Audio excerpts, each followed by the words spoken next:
ವೀಕ್ಷಕರಿಗೆಲ್ಲ ಸ್ವಾಗತ. 2026 ಜೂನ್ ತಿಂಗಳಿನ 12 ರಾಶಿಯವರ ಫಲಾಫಲಗಳು ಹೇಗಿದೆ ಅಂತ ನೋಡ್ತಾ ಹೋಗೋಣ. ಮೊದಲಿಗೆ ಗ್ರಹ ಸಂಚಾರದ ಬಗ್ಗೆ, ಈ ಜೂನ್ ತಿಂಗಳಿನಲ್ಲಿ ಗ್ರಹ ಸಂಚಾರಗಳ ಬಗ್ಗೆ ತಿಳ್ಕೊಳ್ಳೋಣ.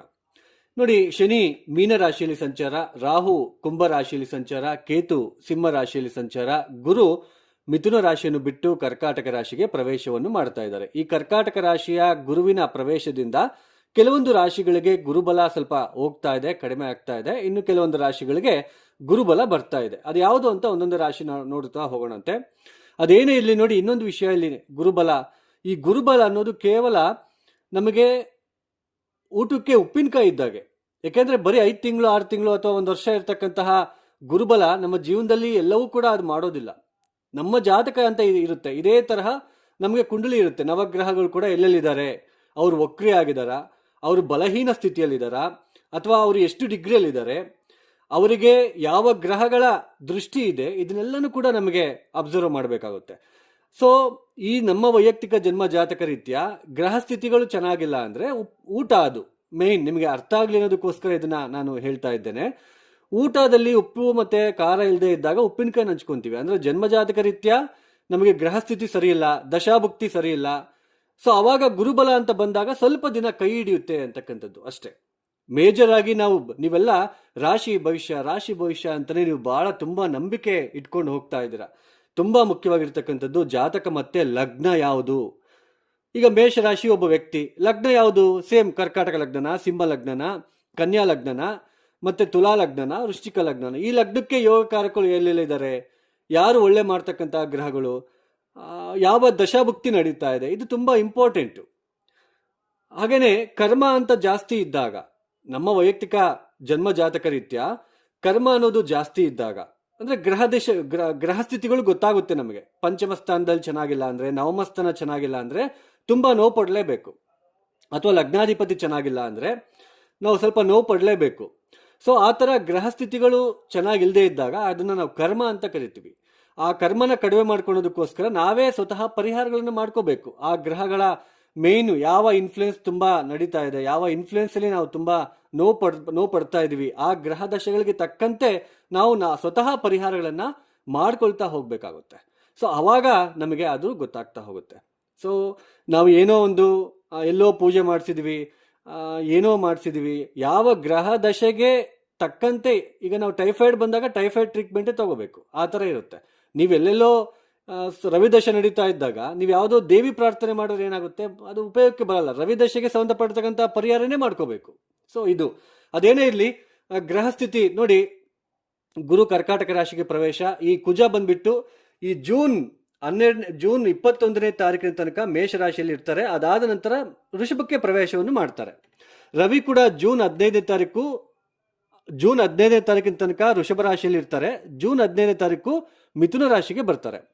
ಇನ್ನು ಬುಧನು ಕೂಡ ಈ ಜೂನ್ ತಿಂಗಳಿನಲ್ಲಿ 22ನೇ ತಾರೀಕಿನ ತನಕ ಮಿಥುನ ರಾಶಿಯಲ್ಲಿ ಇರ್ತಾರೆ. ಜೂನ್ 22ಕ್ಕೆ ಮತ್ತೆ ಅವರು ಬದಲಾವಣೆ ಆಗ್ತಾರೆ. ನೆಕ್ಸ್ಟ್ ಶುಕ್ರನು ಕೂಡ ನೋಡಿ, ಜೂನ್ ನಮಗೆ ಇಲ್ಲಿ 8ನೇ ತಾರೀಕಿನ ತನಕ ಮಿಥುನ ರಾಶಿಯಲ್ಲಿ ಇರ್ತಾರೆ. ನಂತರ ಕರ್ಕಾಟಕ ರಾಶಿಗೆ ಪ್ರವೇಶವನ್ನು ಮಾಡ್ತಾರೆ. ತುಲಾ ರಾಶಿಯವರಿಗೆ ನೋಡಿ, ಗುರು ಸ್ವಲ್ಪ ಬಲ ಹೊರಟೋಯ್ತು, ದಶಮ ಸ್ಥಾನಕ್ಕೆ ಬಂದ್ರು. 6ನೇ ಮನೆ ಅಧಿಪತಿ ದಶಮ ಸ್ಥಾನ. ನೋಡಿ, ಈ ಒಂದು ದಶಮ ಸ್ಥಾನದಲ್ಲಿ ಗುರುವಿನ ಸಂಚಾರದಿಂದ ನೋಡಿ ಸಾಕಷ್ಟು ಉದ್ಯೋಗದಲ್ಲಿ ನೀವು ಪ್ರಯತ್ನ ಬೇರೆ ಏನಾದರೂ ಉದ್ಯೋಗ ಚೇಂಜ್ ಮಾಡಬೇಕು, ನಾನು ಈ ಉದ್ಯೋಗನ ಬಿಡಬೇಕು ಅಂತಕ್ಕಂಥವ್ರಿಗೆ ಸ್ವಲ್ಪ ಗೊಂದಲಗಳು ಸೃಷ್ಟಿ ಆಗ್ತಕ್ಕಂಥದ್ದು ಇರುತ್ತೆ. ಹಾಗೆಯೇ 6ನೇ ಮನೆ ಅಧಿಪತಿ ದಶಮ ಸ್ಥಾನದಲ್ಲಿ ಇರೋದ್ರಿಂದ ಕಾಂಪಿಟೇಟಿವ್ ಎಕ್ಸಾಮ್ಸ್, ನೀವೇನು ಇಂಟರ್ವ್ಯೂ ಫೇಸ್ ಮಾಡ್ತೀರಾ ಅದಕ್ಕೆ 6ನೇ ಮನೆ ಅಧಿಪತಿ ತುಂಬ ಇಂಪಾರ್ಟೆಂಟ್. ಒಬ್ಬೊಬ್ಬರಿಗೆ ಒಂದೇ ಇಂಟರ್ವ್ಯೂನಲ್ಲಿ ಜಾಬ್ ಸಿಕ್ಬಿಡುತ್ತೆ. ಸೊ ಅದು ಮೇನ್ 6ನೇ ಮನೆ ತುಂಬ ಇಂಪಾರ್ಟೆಂಟ್ ಆಗಿರುತ್ತೆ. 6ನೇ ಮನೆ ಅಧಿಪತಿ ದಶಮ ಸ್ಥಾನಕ್ಕೆ ಬರ್ತಾ ಇರೋದ್ರಿಂದ ಹೊಸದಾಗಿ ಇಂಟರ್ವ್ಯೂ ಫೇಸ್ ಮಾಡಬೇಕಾಗಿರುತ್ತೆ. ಯಾರೆಲ್ಲ ನೀವು ಫೇಸ್ ಮಾಡಬೇಕು ಅಂತಿದ್ದೀರಲ್ವಾ, ಸೊ ಖಂಡಿತ 6ನೇ ಮನೆ ಅಧಿಪತಿ ದಶಮ ಸ್ಥಾನದಲ್ಲಿರೋದ್ರಿಂದ ಉದ್ಯೋಗ ಸಿಗುತ್ತೆ. ಆದರೆ ಕಷ್ಟ ಜಾಸ್ತಿ, ಸ್ಯಾಲ್ರಿ ಕಡಿಮೆ ಇರುತ್ತೆ, ಪ್ರತಿಫಲ ಕಡಿಮೆ ಇರುತ್ತೆ. ದಶಮ ಸ್ಥಾನದಲ್ಲಿ ಗುರುವಿನ ಸಂಚಾರ ಕಷ್ಟ ಇರುತ್ತೆ. ನೀವು ಯಾರೆಲ್ಲ ಉದ್ಯೋಗ ಚೇಂಜ್ ಮಾಡಿಲ್ದಂಗೆ ಅದೇ ಕಂಪ್ನಿಲಿರಿ, ಎಫರ್ಟ್ ಜಾಸ್ತಿ ಹಾಕಬೇಕಾಗುತ್ತೆ. ಎಫರ್ಟ್ ಜಾಸ್ತಿ ಹಾಕೋ ಥರ ಮಾಡುತ್ತೆ. ಕೆಲಸ ಮಾಡೋ ಜಾಗದಲ್ಲಿ ಬಾಸ್ ಜೊತೆ ಅಥವಾ ಕೊಲೀಗ್ಸ್ ಜೊತೆ ಕಿತ್ತಾಡಬೇಕು ಅಥವಾ ಮನಸ್ತಾಪಗಳು ನಿಮಗೆ ಕ್ರಿಯೇಟ್ ಮಾಡ್ತಾ ಹೋಗುತ್ತೆ ದಶಮ ಸ್ಥಾನದಲ್ಲಿರ್ತಕ್ಕಂಥ ಗುರು. ಇದು ಗೋಚಾರ. ನಿಮ್ಮ ವೈಯಕ್ತಿಕ ಜನ್ಮ ಜಾತಕದಲ್ಲೂ ಕೂಡ ತೊಂದರೆ ಇದ್ದರೆ ಅವಾಗ ಇದನ್ನು ನಂಬಿಡ್ತೀರ, ಹೌದು ಇದು ಕರೆಕ್ಟು ಅಂತ ಹೇಳ್ಬಿಟ್ಟು. ಸೊ ಜಾತಕ ತುಂಬ ಮುಖ್ಯ. ಇದು ಕೂಡ ನಿಮಗೆ ಗುರುವಿನ ಸ್ಥಾನ ದಶಮ ಸ್ಥಾನದಲ್ಲಿ ಸಂಚಾರ ಆಗ್ತಾ ಇರೋದ್ರಿಂದ, ಮತ್ತೆ ಜೂನ್ 8ನೇ ತಾರೀಕಿನಿಂದ ಶುಕ್ರನು ಕೂಡ ಶುಕ್ರ ದಶಮ ಸ್ಥಾನದಲ್ಲಿ ಒಳ್ಳೇದು ಮಾಡಲ್ಲ. ಸ್ವಲ್ಪ ಉದ್ಯೋಗಕ್ಕೋಸ್ಕರ ಪ್ರಯತ್ನ ಪಡ್ತಿರೋರು ಜುಲೈ ತಿಂಗಳಿನಲ್ಲಿ ನಿಮಗೆ ಖಂಡಿತ ಉದ್ಯೋಗ ಆಗುತ್ತೆ. ಬಟ್ ಗುರುಬಲ ಇರೋದಿಲ್ಲ. ಮನೆಯಲ್ಲಿ ಏನಾದರೂ ಒಂದು ಅಸಮಾಧಾನ ವ್ಯಕ್ತಪಡಿಸ್ತಾ ಇರ್ತೀರ. ಮನೆಯಲ್ಲಿ ಮನಃಶಾಂತಿ ಅನ್ನೋದಕ್ಕೆ ಕಡಿಮೆ ಆಗ್ತಕ್ಕಂಥದ್ದು. ಮನೆಗೆ ಬಂದರೂ ಮನಃಶಾಂತಿ ಇರೋದಿಲ್ಲ. ಉದ್ಯೋಗಕ್ಕೋಸ್ಕರ ನಾನು ಕೆಲಸಕ್ಕೆ ಹೋದರೆ ಒಂಥರ, ಮನೆಗೆ ಬಂದರೆ ಒಂಥರ ಅಂತಕ್ಕಂಥ ಒಂದು ಭಾವನೆ ವ್ಯಕ್ತಪಡಿಸ್ತೀರಾ ಈ ಸಮಯದಲ್ಲಿ. ಸೊ ಒಟ್ಟಾರೆಯಾಗಿ ಸ್ವಲ್ಪ ಈ ಥರ ಸಿಚುವೇಶನ್ನು, ಸಪ್ತಮ ಸ್ಥಾನದಲ್ಲಿ ಬೇರೆ ಕುಜ ಇದ್ದಾರೆ.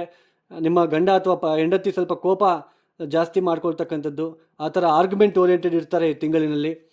ಆಮೇಲೆ ಅಷ್ಟಮಕ್ಕೆ ಬರ್ತಾರೆ ನೋಡಿ, ಹಣ ನಷ್ಟ ಆಗ್ತಕ್ಕಂಥದ್ದು. ತುಲಾರಾಶಿಯವರಿಗೆ ಅಷ್ಟಮ ಸ್ಥಾನಕ್ಕೆ ಜೂನ್ 21ಕ್ಕೆ ಬರ್ತಾರೆ ಕುಜ.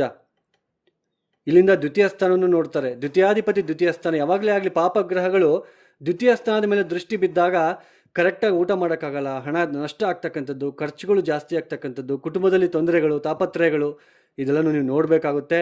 ಗುರುಬಲ ಇರೋದಿಲ್ಲ. ಶನಿ ಬಲ, ಚತುರ್ಥಾಧಿಪತಿ ಪಂಚಮಾಧಿಪತಿ 6ನೇ ಮನೇಲಿ ಇರ್ತಕ್ಕಂಥದ್ದು.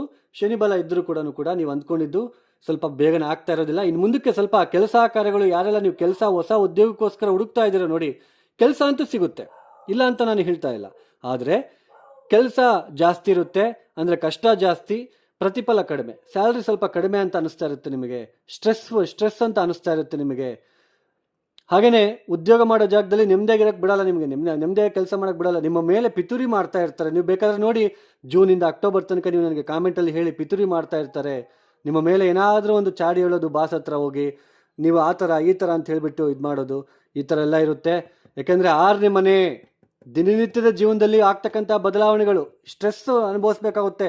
6ನೇ ಮನೆ ಅಧಿಪತಿ ದಶಮ ಸ್ಥಾನದಲ್ಲಿ ಇರೋದ್ರಿಂದ ಒತ್ತಡಗಳನ್ನು ಎದುರಿಸಬೇಕಾಗುತ್ತೆ. ಆ ಕೆಲಸದಲ್ಲಿ ಬರ್ತಕ್ಕಂಥ ಸವಾಲುಗಳನ್ನು ನೀವು ಎದುರಿಸಬೇಕಾಗುತ್ತೆ. ಗುರು ಮತ್ತು ಶನಿಯ ಒಂದು ದೃಷ್ಟಿ ಇರೋದ್ರಿಂದ ವೀರಭದ್ರ ದರ್ಶನ, ಆಗಿಂದಾಗೆ ಸ್ವಲ್ಪ ಕಾಲಭೈರವ ಗಾಯತ್ರಿ ಮಂತ್ರ ಹೇಳ್ಕೊಳ್ಳಿ. ಹಾಗೆಯೇ ಸ್ವಲ್ಪ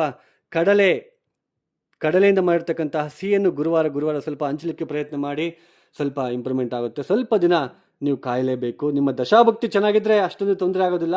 ದಶಾಭುಕ್ತಿ ಚೆನ್ನಾಗಿಲ್ಲ ಅಂದರೆ ಸ್ವಲ್ಪ ಕುಜನ ಬಲ ಇರೋದಿಲ್ಲ, ರವಿ ಬಲ ಇರೋದಿಲ್ಲ. ಬಟ್ ಶುಕ್ರ ಜೂನ್ 8ನೇ ತಾರೀಕಿನ ತನಕ ಸ್ವಲ್ಪ ಶುಕ್ರ ಪರವಾಗಿಲ್ಲ. ಅದಾದಮೇಲೆ ಶುಕ್ರ ದಶಮ ಸ್ಥಾನಕ್ಕೆ ಬಂದಾಗ ಮತ್ತೆ ಶುಕ್ರನ ಬಲ ಕೂಡ ಹೊರಟೋಗ್ಬಿಡುತ್ತೆ. ಸ್ವಲ್ಪ ಹಿನ್ನಡೆಯನ್ನು ನೀವು ಅನುಭವಿಸ್ತೀರಾ. ಸ್ವಲ್ಪ ಜಾಗರೂಕತೆಯಿಂದ ನೀವು ಡಿಸಿಷನ್ಸ್ ತಗೋಬೇಕಾಗುತ್ತೆ. ಈ ಒಂದು ಸಮಯದಲ್ಲಿ ಗೊಂದಲ ಸೃಷ್ಟಿ ಮಾಡುತ್ತೆ, ದಶಮ ಸ್ಥಾನದಲ್ಲಿ ಗೊಂದಲ ಸೃಷ್ಟಿ ಮಾಡುತ್ತೆ. ಸೊ ನೀವು ಸ್ವಲ್ಪ ಹೇಳ್ತಕ್ಕಂಥ ಪರಿಹಾರಗಳನ್ನು ನೀವು ಮಾಡ್ಕೊಳೋದು ತುಂಬ ಉತ್ತಮ. ನೋಡಿ, ಯಾರೆಲ್ಲ ಈ ವಿಡಿಯೋನ ನೋಡ್ತಾ ಇದ್ದೀರಾ, ನಿಮ್ಗೆ ಇಷ್ಟ ಆಗಿದ್ರೆ ಮಾತ್ರ ಲೈಕ್ ಮಾಡಿ, ಶೇರ್ ಮಾಡಿ, ಸಬ್ಸ್ಕ್ರೈಬ್ ಮಾಡ್ಕೊಳ್ಳಿ. ಅದರ್ವೈಸ್ ಸಿಂಪ್ಲಿ ಸ್ಕಿಪ್ ಮಾಡಿಬಿಡಿ. ಹಾಗೆ ನನ್ನ ಡಿಸ್ಕ್ರಿಪ್ಷನ್ ಒಂದ್ಸಲ ಓದಿ, ನನ್ನ ಯೂಟ್ಯೂಬ್ ಚಾನಲ್ಗೆ ಹೋಗ್ಬಿಟ್ಟು ಡಿಸ್ಕ್ರಿಪ್ಷನ್ ಏನಿದೆ ಅಂತ ಓದಿ. ಹಾಗೆಯೇ ಯಾರಿಗಾದರೂ ಆಸ್ಟ್ರಾಲಜಿ ಕನ್ಸಲ್ಟೇಷನ್ ಬೇಕು ಅಂತಂದರೆ ಡಿಸ್ಪ್ಲೇ ಆಗ್ತಿರೋ ನಂಬರ್ಗೆ ನೇರವಾಗಿ ಕರೆಯನ್ನು ಮಾಡಿ. ಪ್ರಾಬ್ಲಮ್ಸ್ ಹೇಳ್ಕೋಬಾರ್ದು. Date of birth, timings compulsory ಬೇಕು. ಇದೇ ಥರ ನಿಮಗೆ ಈ ಥರ ಪರಿಸ್ಥಿತಿ ಇದೆ, ಈ ಗ್ರಹ ಸ್ಥಿತಿ ನಡೀತಾ ಇದೆ, ಈ ಗ್ರಹ ದಶ ನಡೀತಾ ಇದೆ, ಇನ್ನು ಇಷ್ಟು ದಿನ ಈ ಥರ ಇರುತ್ತೆ ಅಂತಕ್ಕಂಥದ್ದನ್ನು ವಿಚಾರವನ್ನು ನಾನು ನಿಮಗೆ ಕಂಪ್ಲೀಟಾಗಿ ತಿಳಿಸೋದಕ್ಕೆ ಪ್ರಯತ್ನ ಮಾಡ್ತೀನಿ. ಇನ್ನು ಸರ್ವೇ ಜನೋ ಸುಖಿನೋ ಭವಂತು. ಧನ್ಯವಾದಗಳು. ಜೈ ಶ್ರೀರಾಮ್.